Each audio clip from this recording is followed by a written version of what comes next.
우리 좌우 보시면서 인사 한번 하고 함께 말씀을 나누도록 하겠습니다. 다시 보니 너무 반갑습니다. 네, 감사합니다. 우리는 주일 오후마다 에베소서 말씀을 살피고 있습니다.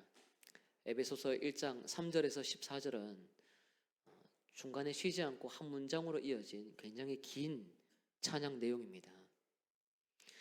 우리는 찬양 한 곡을 오래 부르는 것을 좋아하기도 하고 또 다양한 곡을 부르는 것도 좋아하기도 하죠.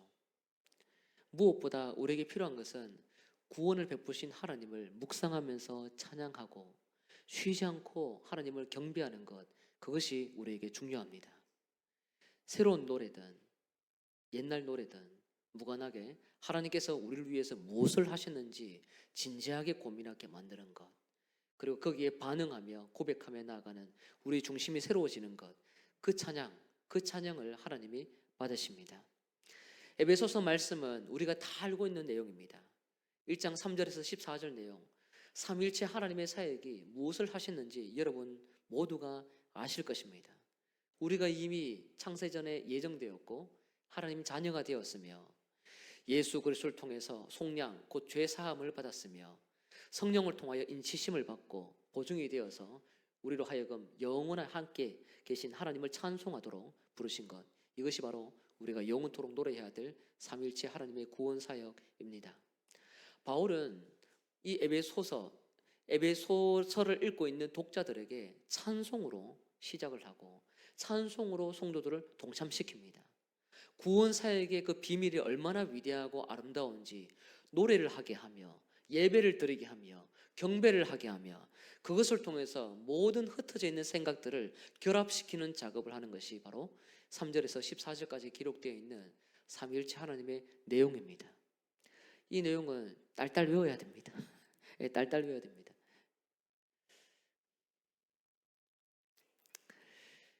창세전에 일어났던 이 사역들은 이 땅에 있는 어떤 사람도 변화시킬 수가 없고 그대로 수용하며 믿고 따라가며 변화된 삶을 살기 위해 노력을 해야 합니다. 이 긴 찬양을 한 다음에 사도 바울은 이제 기도를 합니다. 찬양을 한 다음에 기도를 합니다. 그 기도의 내용은 15절 16절에 기록이 되어 있습니다. 우리 화면 없습니다. 함께 성경 읽고 읽겠습니다. 시작. 이로 말미암아 주 예수 안에서 너희 믿음과 모든 성도를 향한 사랑을 나도 듣고 내가 기도할 때에 기억하며 너희로 말미암아 감사하기를 그치지 아니하고 하면서 기도를 합니다. 그 기도의 내용은 17절입니다. 우리 주 예수 그리스도의 하나님 영광의 아버지께서 지혜와 계시의 영을 너희에게 주사 하나님을 알게 하시고, 바울이 성도를 위해서 하나님께 간구하는 기도의 첫 번째 내용은 하나님을 너희들이 알기를 내가 간구한다라고 기도합니다. 안다라는 것은 관계를 맺는 것이고 깊은 친밀함을 유지하는 것을 의미하죠. 여러분 최근에 새로운 사람을 사귄 적이 있습니까? 저는 최근에 새로운 성도님들을 사귀고 있습니다. 신방을 하면서 어떤 분인지, 가정은 어떠한지, 삶의 형편은 어떤지, 또 기도하면서 기도의 제목 무엇인지 알아가고 있습니다. 처음에 이해하고 처음에 알았던 모습이 그대로 이어지는 분도 있고요. 나중에 신방을 해보니까 조금 다른 분도 있었습니다. 좋은 뜻으로요. 좋은 뜻으로. 처음에는 조금 차갑게 보여졌던 분이 굉장히 따뜻한 분이 계시더라고요. 대체로 그랬습니다. 대체로입니다. 네. 또 따뜻하게 보여졌던 분들은 굉장히 또 이성적인 그런 어떤 고민을 하시는 분들도 많았습니다. 합리적이기도 하고 여러 사유의 생각들이 굉장히 깊은 분들도 제법 많았습니다. 상대방을 알아야 상대방에 맞춰서 섬길 수가 있어요. 상대방과 교제를 하지 않고 맞춰서 섬긴다, 이것은 불가능합니다. 최소한은 할 수 있겠지만 상대방을 올바로 섬기기는 어려운 면입니다. 하나님을 풍성하게 알아가고 하나님과 사귐을 깊게 만들어가는 것도 마찬가지입니다. 하나님과의 사귐이 여러분은 친밀합니까? 아니면 대면대면 합니까? 친밀하세요? 네, 친밀하답니다. 이쪽도 친밀하세요? 네, 친밀하셔야죠. 예, 사귐에 친밀해야죠. 친밀할 때 이 친밀함을 이어가기 위해 더 노력을 하고 계시나요? 아니면 그냥 어제의 친밀함에서 멈추고 있습니까? 예, 네, 노력한답니다. 네, 네, 이쪽도 분발하세요. 네, 노력한답니다. 노력하고 계시잖아요. 노력하시잖아요. 네. 사랑하는 사람을 알아가는 것은 너무나 중요합니다. 사랑하기 때문에 더 알고 싶고 만나고 싶고 함께 친밀하게 있고 싶은 것은 당연하지요. 하나님을 알고 사랑하는 것도 마찬가지예요. 하나님을 조금씩 알아간다는 것은 하나님의 매력에 빠진다는 것입니다. 하나님과의 깊은 사랑에 들어가는 것이고, 새로운 면을 알면서 그 상대방 하나님에게 맞추기 위해 끊임없이 순종으로 노력해 나가는 것, 행동하는 것, 활동하는 것, 그것이 우리 신앙인이 하나님을 향한 사랑이고 예의라고 저는 생각을 합니다.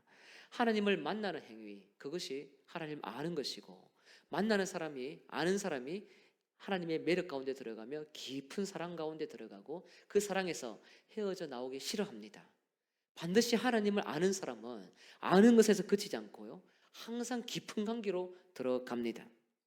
하나님을 알 수 있는 방법이 무엇일까요? 어떻게 하면 하나님과의 관계가 더 깊어질 수 있을까요? 분명히 하나님은 크신 분이고 우리는 너무나도 초라한 작은 존재인데, 어떻게 큰 하나님을 알 수가 있을까요? 피조물이 어떻게 창조주를 다 이해할 수 있을까요? 자녀가 부모의 깊은 마음을 알 수 있을까요? 다 모르죠. 부모가 되어야지 부모의 마음을 안다고 하지 않습니까?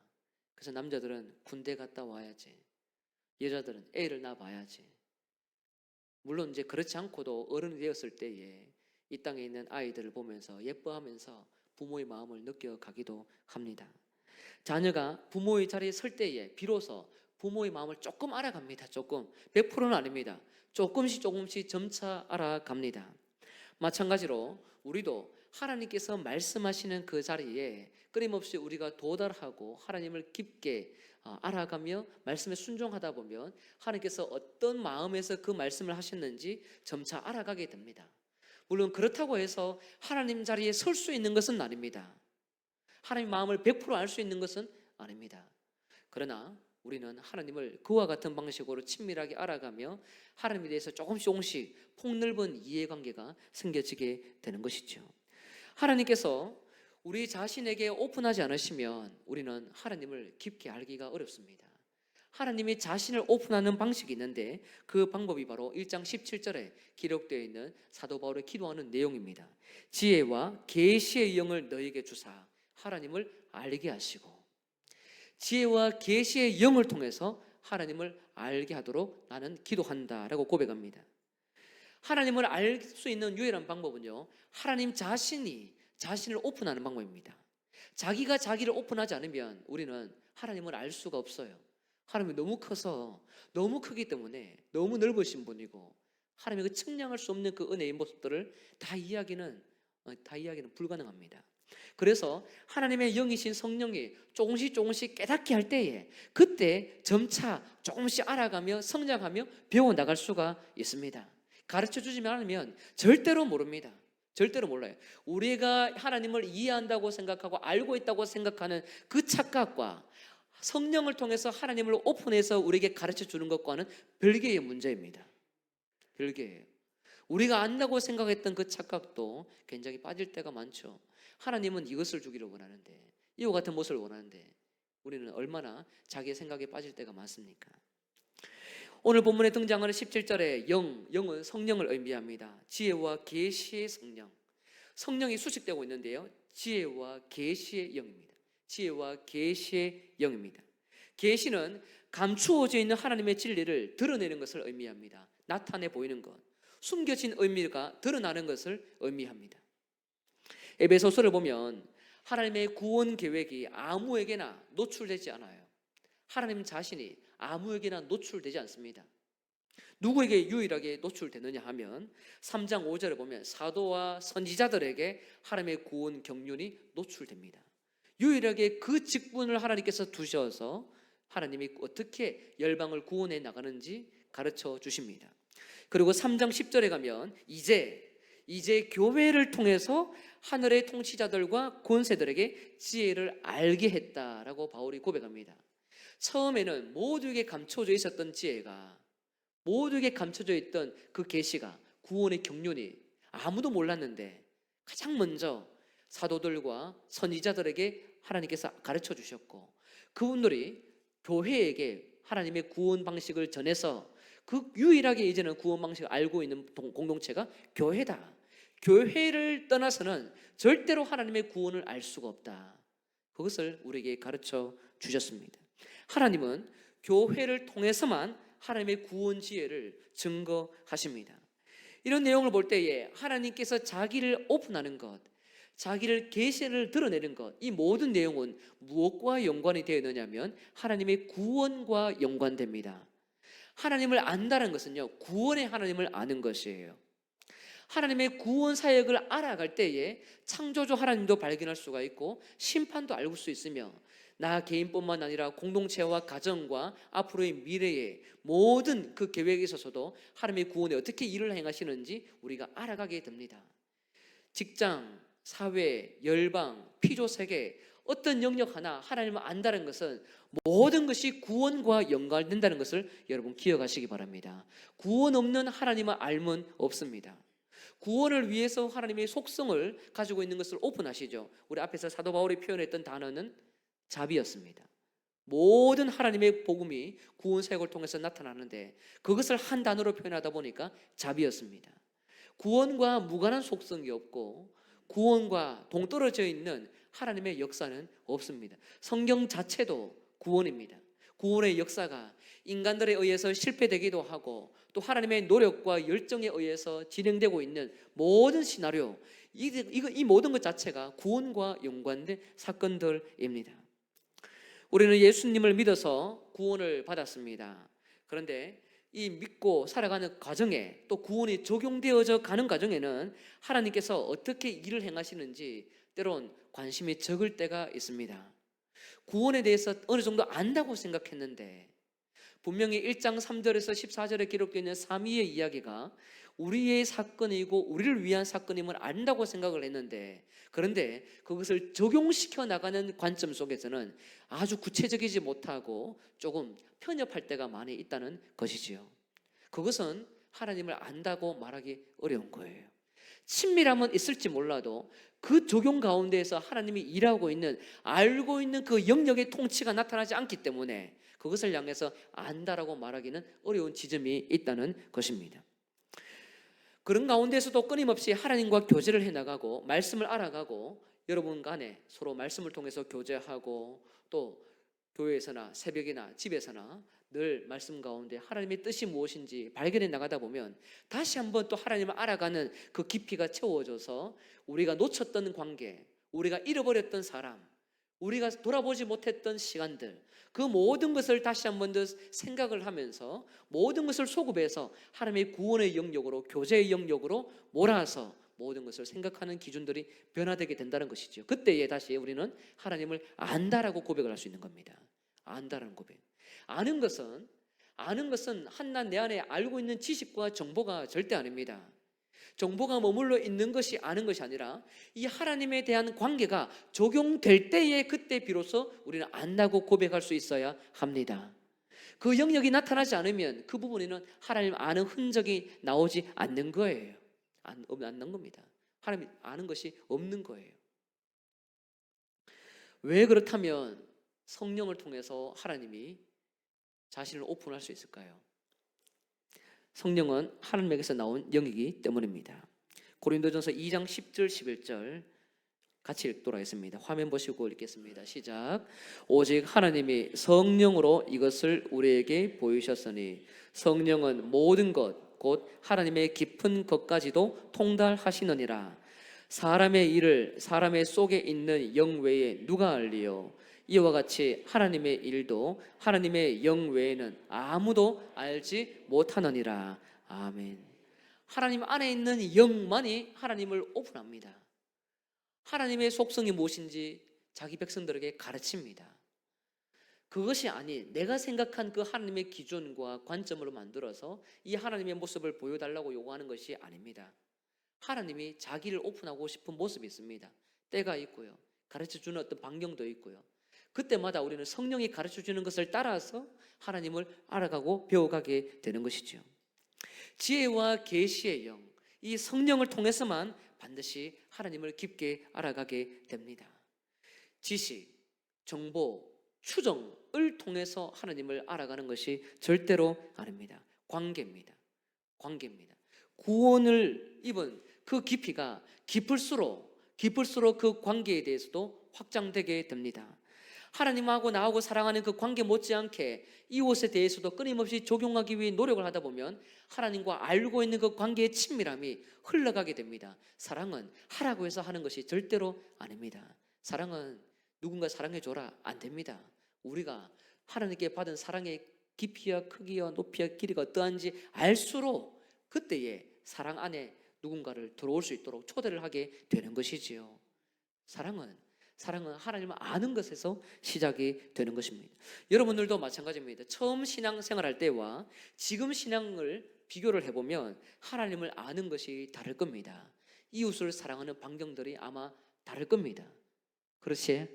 예, 아마 분명히 다를 겁니다. 달라야 합니다. 예, 달라야 합니다. 교회에 나와서 예배 드리는 것은 당연하지만요, 하나님에 대한 그 사랑의 깊이를 끊임없이 이상하게 원치 않게 누군가가 보여지고 누군가의 형편이 내 눈에 들어오고 더욱 세밀하게 내가 받은 사랑을 나누기 위해 고민하게 되는 자리까지 나아가도록 하나님이 일을 하십니다. 지금 우리가 이 자리에 앉아서 예배를 드리고 세상에 돌아가서 우리가 많은 사랑을 나누기 위해 힘을 쓸 수 있는 이유는 하나님을 알고 있는 그 지식이 작동을 하기 때문이라는 사실을 믿으시길 바랍니다. 하나님의 깊이 있는 그 관계가 살아있는 그 증명하는 방법이 이웃사랑입니다. 하나님과의 관계는 이웃사랑으로 발전되게 되어 있습니다. 나 중심적이던 구원이 절대로 내 안에 머물지 않습니다.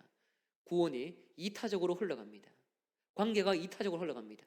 공동체를 위해서 헌신하게 되고 사회와 열방을 위해서 구원하기 위해 힘을 쓰게 되는 것이 바로 하나님을 제대로 아는 성도의 모습입니다.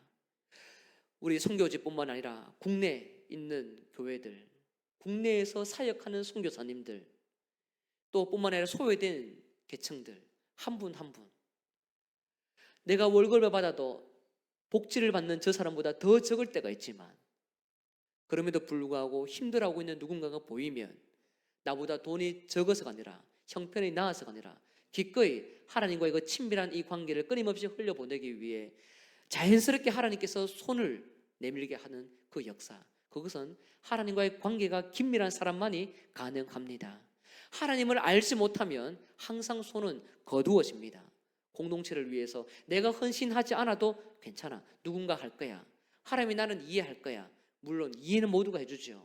그러나 거기에서 책임의식을 날마다 뒤로 빼게 됩니다. 하나님을 깊게 사랑하지 않다 보면. 그래서 우리는 늘 공동체뿐만 아니라 가정 안에서나 직장에서나 모두가 하나님을 긴밀하게 아는 그 관계를 통해서 자신의 헌신을 통하여 하나님 앞에 나아가고 또 이웃에게 나아갈 때에, 그때에 우리는 날마다 이것이 종교로 머물지 않고 살아있는 윤리로 지나간다는 사실을 늘 기억을 해야 합니다. 이를 위해서 우리가 매일마다 어떻게 바뀌는지 돌아보아야 하는 것이죠. 어제 아내와 함께 오후에 전도를 잠시 나갔습니다. 한 분을 만났는데 그분은 우리 공원 옆에 사시는 천주교 신자였어요. 아들 둘이 있었고 손녀도 있었습니다. 한 집에 층이 다르게 이렇게 살았던 할머니였습니다. 교회에서 콩나물을 받았는데 옆에 늦게 온 분이 콩나물을 못 받은 것을 알고 자기의 것을 나누어 주셨어요. 저는 전도를 하고 그 아주머니가 볼일을 보고 난 다음에 빵을 사서 손녀에게 주려고 집에 가는 길에 만났는데 그 콩나물 이야기를 하시더라고요. 아, 그렇습니까? 아주머니, 대신 제가 2개 드릴게요. 기다려 보이소. 그래서 봉지에 있던 거 이제 2개를 그냥 드렸습니다. 1개 손녀 주시고 1개 드시고 필요하면 또 말씀하시라고. 그 할머님은 참 따뜻한 분이셨어요. 천주교 신자였지만 늦게 왔는 그 사람에게 자기 것을 줘버렸더라고요. 저는 한 끼니 이걸 위해서 콩나물국을 먹고 싶었으면 안 줬을 것 같은데, 저는 좀 속이 좁아서 안 줄 것 같은데 그 할머니는 뒤돌아보지 않고 그냥 주신 것 같아요. 그러면서 교회를 지나 그 할머니가 어디까지 사는지 한번 이렇게 보면서 집 앞에까지 그렇게 같이 갔습니다. 그러면서 또 이런저런 대화를 이렇게 하는 중에 이 할머님이 참 선한 일을 많이 하셨어요. 우리 동네는 아니지만 길 건너편에 있는 어떤 할머님을 요양병원에 모셔가기도 하고, 그리고 병원에 데려가기도 하고, 필요한 것이 있으면 항상 손발이 되어주면서 잘 섬긴다고 하더라고요. 그러면서 하시는 말씀이, 내가 이 섬기는 기쁨은 아무도 모릅니다. 나만 압니다. 그래서 제가 그 아주머니께 이런 말씀드렸습니다. 제가 기도해드려도 되겠습니까? 기도해드리겠습니까? 저는 분명히 기도해드린다고 했는데 집에 들어오면 안 됩니다, 이렇게 들으시더라고요. 기도를 받는데 왜 집에서 해야 되는지 모르겠습니다만 그렇게 들으시길래 전 집에 안 들어갑니다. 들어가기 싫습니다. 여기서 기도합시다. 그래서 잠시 이렇게 기도해드렸는데요. 네. 대화가 잘 되었기 때문에 기가 오던 분은 절대 아니에요. 네, 대화가 잘 된 분입니다. 네. 기도를 이렇게 해드리면서 저는 하나님께서 그분에게 복을 많이 주시기로 빌었습니다. 혹시라도 천주교 신자이기 때문에 천국 가려고 열심히 선한 일을 했을까라는 이런 느낌이 있어서 말을 우회적으로 돌려서 물어보기도 했는데 그런 것은 또 아니었습니다. 그분은 그것이 삶이었어요. 한 분만 말씀하신 것이 아니라 여러분을 이야기하시더라고요. 그러면서 자신의 삶의 어떤 살아가는 어떤 라이프 스타일에 대해서 관심이 있는 그 소외계층, 그리고 또 누군가가 어려움이 있을 때에, 또 마음이 다쳤을 때에 한 분 한 분 돌보고 있는 그 할머니의 마음이 굉장히 따뜻했습니다. 저는 그 할머님을 보고, 야, 이 할머님은 하나님을 알고 있는 그 지식을 너무나도 깊게 잘 드러낸다. 동네 할머니가, 또 다른 할머니가 이분 때문에 교회에 올지 안 올지, 성당에 갈지 안 갈지 저는 잘 모르겠습니다. 그러나 중요한 것은 하나님을 믿는 분이었고, 하나님을 깊게 사랑하는 분이었고, 깊게 하나님을 크게 막 증거하는 것도 아님에도 불구하고 자연스럽게 삶으로 증거하는 그 삶을 볼 때에 이분이야말로 여러 삶의 자리에서 하나님을 깊게 사랑하고 알고 있다는 것을 증명하는 귀한 어른이다라는 것을 크게 느꼈습니다. 에베소서를 읽는 공동체도 마찬가지예요. 에베소서 안에는 두 공동체가 있다고 전에 말씀을 드렸지 않습니까? 유대인으로 있다가 예수를 믿은 사람, 이방인으로 있다가 예수를 믿은 사람. 어떻게 이 두 부류가 조인이 됩니까? 율법 지키는 것, 할례하는 것, 온몸에 피가 나고 율법을 지키면서 노력을 하고 어릴 때부터 배워왔는 그 율법이 있는데 그가 아무것도 아닌 것처럼 가볍게 여겨지는 이방인들이 볼 때에 율법 그거 우상 아이가, 이렇게 느껴질 수 있는 위험 속에 서로를 용납하고 서로를 이해하는 것이 얼마나 어렵겠습니까? 결코 쉬운 것이 아닙니다. 그럼에도 불구하고 하나님을 알아간다는 것은 또 다른 공동체를 받아들이는 것이다. 또 다른 율법의 공동체를 받아들이는 것이다. 할례의 공동체도 받아들이는 것이다. 신전에 올라가면서 망나니처럼 살고 잘못된 그 신에게 모든 것을 다 갖다 바쳤던 그 죄인 중에 죄인이었던 이방인 예수를 믿었으면 그 사람들도 받아들이는 것이다. 그것이 오늘 본문에서 이야기하는 지혜와 계시의 영, 성령을 통해서 하나님을 아는 자가 서로를 용납할 수 있는 하나님의 긴밀한 지식이고 사랑이다라는 것을 우리에게 가르쳐주는 내용입니다. 성도 여러분, 성령이 있다는 것을 우리가 어떻게 알 수 있을까요? 성령이 하나님의 지식을 가르쳐주는 것을 어떻게 알 수 있을까요? 그것은 다름이 아니라 관계망을 통해서 알 수 있습니다. 하나님과 우리의 관계는 늘 뜨거울 수도 있고 차가워질 수도 있어요. 그것은 하나님과 우리의 관계일 수 있습니다. 그러나 하나님은 항상 자신과의 관계를 통해서 또 다른 공동체를 통하여 살필 수 있는 그런 지식의 확장을 우리에게 요구하십니다. 여러분 기억하십시오. 성령은 항상 공동체의 영으로 작동한다는 것을 기억하시길 바랍니다. 삼위일체 안에로서의 그 안에서만 머무는 성령이 아니라 성부 하나님의 것, 성자 하나님의 그 놀라운 구원의 역사가 우리의 삶 가운데 지속적으로 적용될 수 있도록 다른 관계망들을 끊임없이 용납하고 이해하고 하나로 매개하는 띠가 바로 성령의 역할입니다. 그렇기 때문에 우리는 이 성령을 통해서 이 구원 사역이 어떻게 확장되고 어떻게 끊임없이 깊이 있게 치밀하게 움직이고 있는지에 대해서 고민을 제대로 해야 합니다.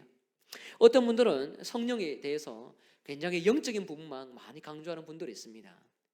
그래서 때론 이 성령이 우리에게 감동을 주고 때론 꿈을 꾸게 하고 환상을 보게 한다면 성령이 또 음성을 막 듣게 한다면서 그렇게 생각을 할 때도 있습니다. 물론 하나님이 특별한 방법을 통해서 일을 하실 수도 있습니다. 그러나 특별하게 일을 하실 수 있는 것이 늘 그 자체가 정답은 아닐 수도 있다는 것도 기억을 해야 합니다. 하나님의 인도는 어떤 피조물도 정확하게 진단할 수 있는 사람은 없습니다. 하나님의 인도가 있는 것 같다라고 개연성 있게 앞으로 어떻게 열려질지 모르는 것에 대해서 우리가 조심스럽게 반응해야 되는데, 우리는 인도, 답, 성령, 자연스럽게 이 하나님의 역사를 마치 그것이 100% 하나님의 것이냐 그렇게 생각을 할 때가 있습니다.